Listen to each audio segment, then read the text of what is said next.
y no podemos dejar de hablar de economía, ¿no? Yo recién le decía a Nachito Riverol que es tema central, que es tema que nos convoca. Entonces, ya vamos a charlar con nuestro primer invitado, que es el economista Luis Palma Cané.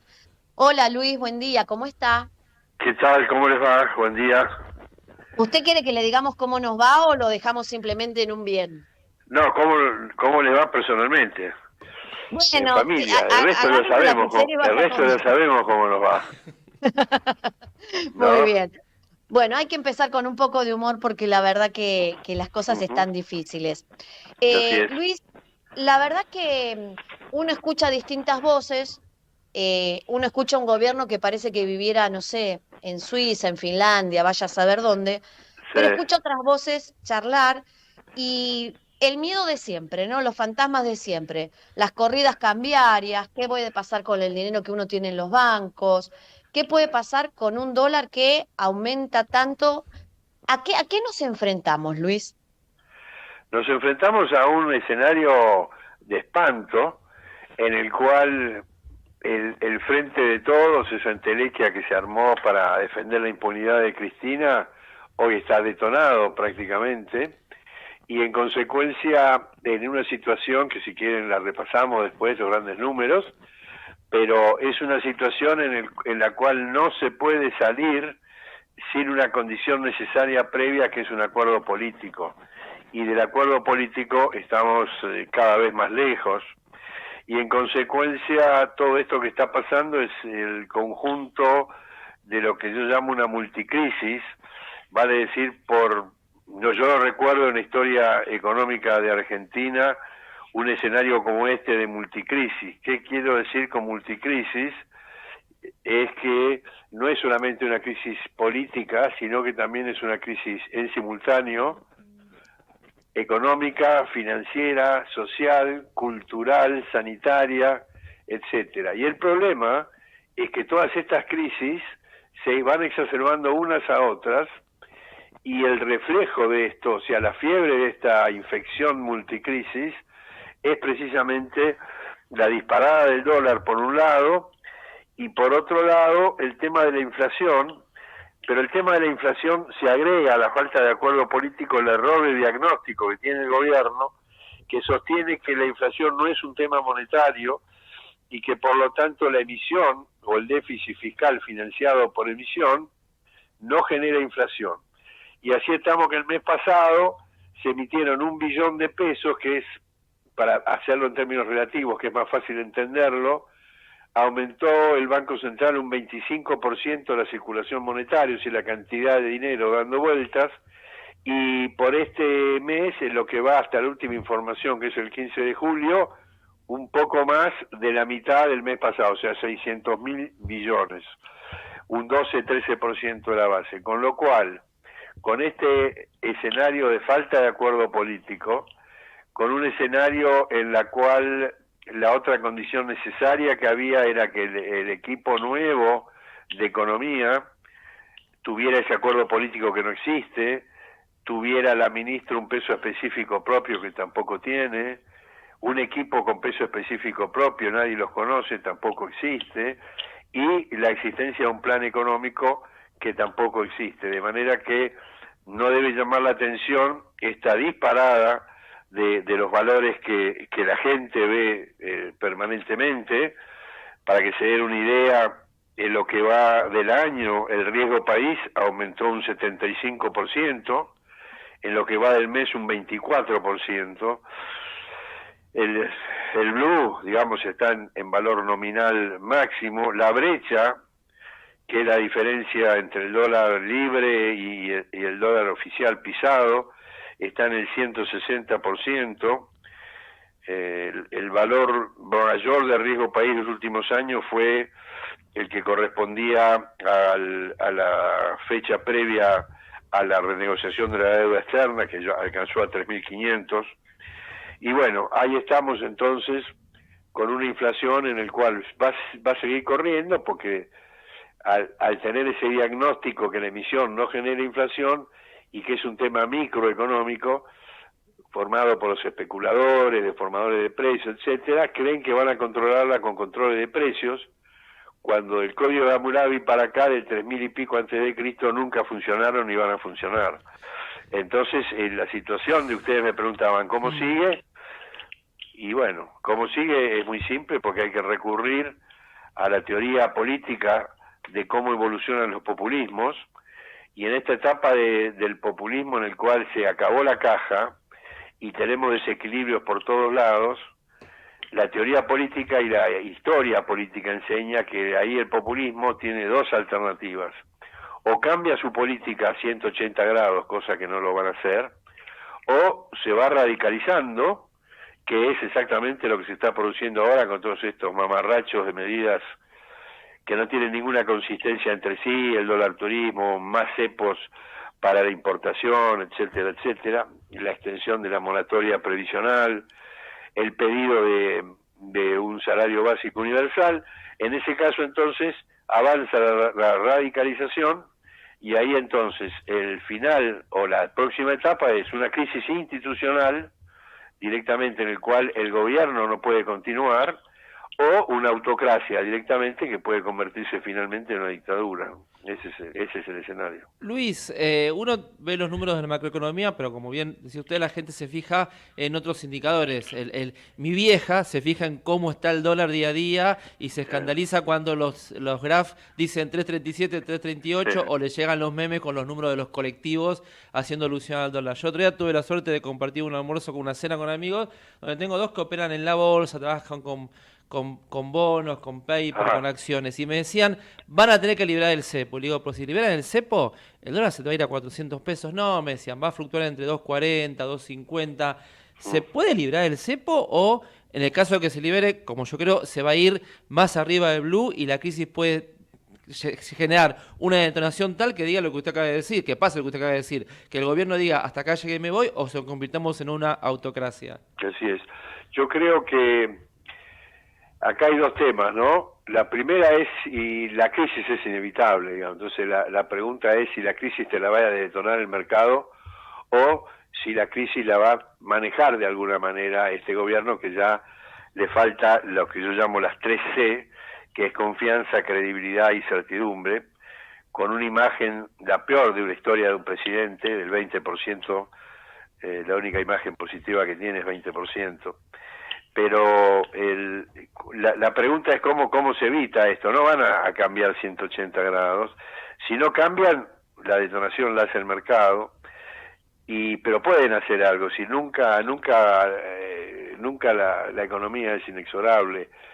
Yo creo que en el cortísimo plazo la única manera de salir de esto es hacer un shock fiscal y un shock cambiario, sumado a una promesa de reformas estructurales en el mediano plazo, que es las laborales, las previsionales, etcétera.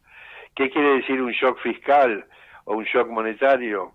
El shock fiscal es un compromiso del Frente de Todos, por las tres partes de la mesa esta nefasta, comprometiéndose no solo a no aumentar el gasto público, como hicieron, congelamos las vacantes. No hay que congelar las vacantes ni congelar el gasto público, hay que bajarlo.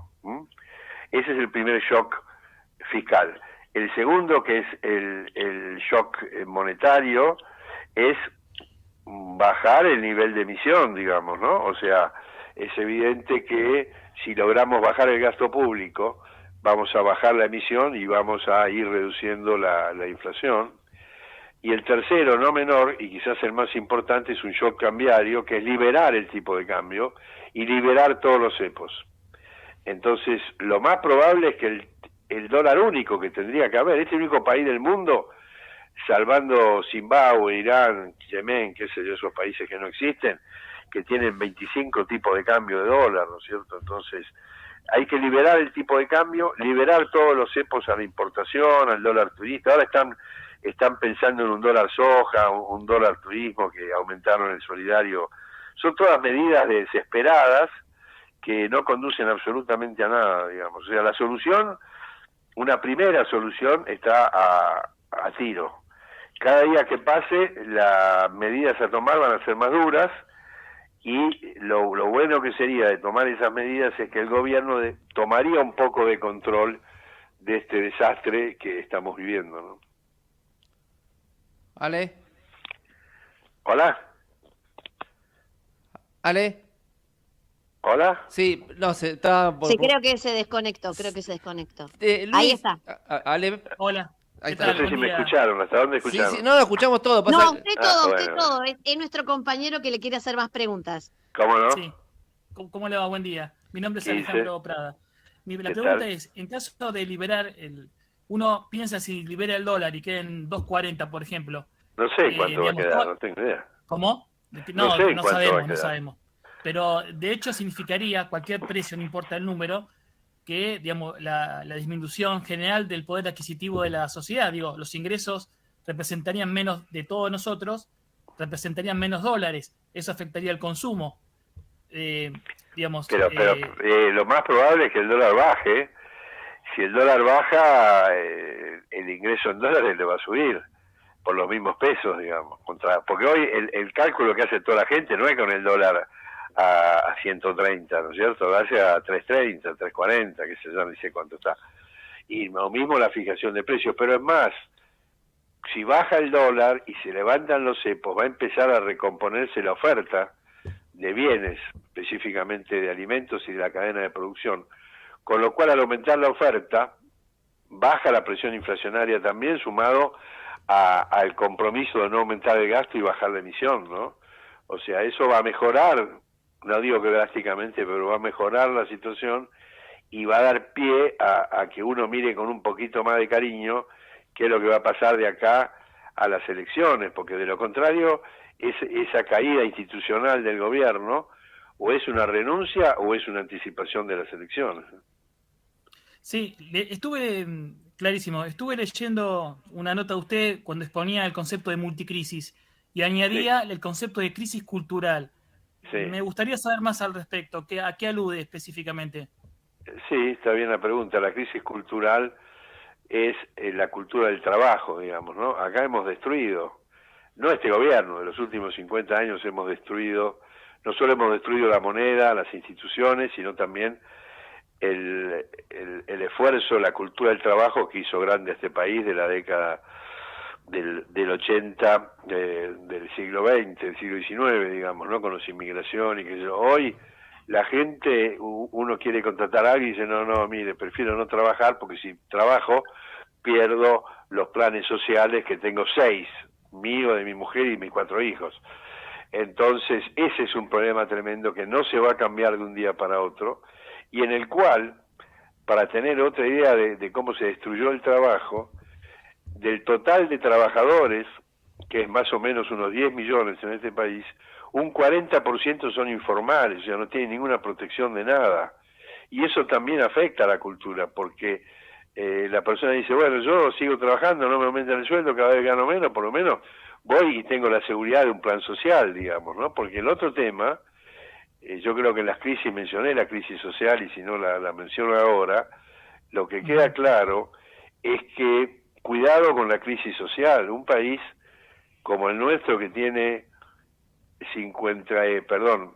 un 55% sí de nivel de pobreza, el nivel de pobreza es el que tiene una canasta menor a 100.000 pesos, pero más grave es que de ese 55% de pobreza hay un 10% dentro de ese universo que es indigente.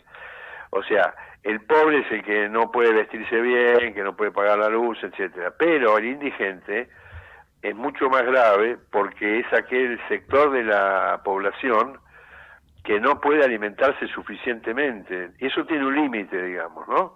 El límite lo vivimos en el 2001-2002 con una crisis social fenomenal que exacerba además las otras crisis, como decía antes, ¿no? Y la crisis social deviene en, bueno, toma de calles, eventuales tomas de supermercados, bueno, todo lo que ya hemos vivido, agravado por el idiota este de Juan de Grabois, que dice que va a derramar sangre en las calles, ¿no? Lo cual es, bueno, todas las afirmaciones, perdón, que tiene los allegados al gobierno, o las mismas declaraciones de ayer, que voy a repetir las de ayer nomás, porque si hacemos toda la historia de lo que dijo el presidente Fernández, entraríamos en un escenario no patético. nos alcanza ¿no? el programa, ¿eh? Claro, por eso, pero además echarle la culpa al campo Sí, claro. por retener 20 millones de toneladas, la culpa la tienen ellos, que no les pagan lo que deben pagarle, y tienen que protegerse para comprar después los insumos dolarizados. Y por ejemplo también el comentario, el ataque hay una crisis, la crisis política es tremenda, menciono, además de las discusiones que tienen, menciono la barbaridad del ataque a la República cuando la vicepresidenta ataca a la Corte Suprema, quiere reformarla, cuyo único objetivo es pura y exclusivamente lograr la impunidad, y además no puede decir que la Corte Suprema es la que tiene la culpa de la crisis económica, y bueno, estamos ahí en un baile que estamos atacando a la República, ¿no? ¿Cómo no se concibe en un sistema republicano de división de poderes que el Poder Ejecutivo ataque indiscriminadamente a la Corte Suprema, que es el otro poder, y más grave todavía que el día siguiente este presidente, que ya no existe más como presidente, avala las acusaciones de su vicepresidenta, ¿no? O sea, es gravísimo desde el punto de vista del concepto republicano político, ¿no? Ahora, Luis, qué difícil, coincido en lo que dijo, usted lo explica mucho mejor, incluso hasta la idiotez de Grabois lo explica mejor, pero qué difícil es vivir en un país que nos brinda tanta inseguridad, que no sabemos si mañana nos podemos comprar lo que necesitamos, donde no sabemos qué va a pasar mañana. Es muy difícil vivir así. Sí, es muy difícil, y mucho más difícil es para la gente, el segmento de la sociedad de bajos ingresos, ¿no? Sí, claro. La pobreza y la indigencia. Uno por lo menos se va defendiendo.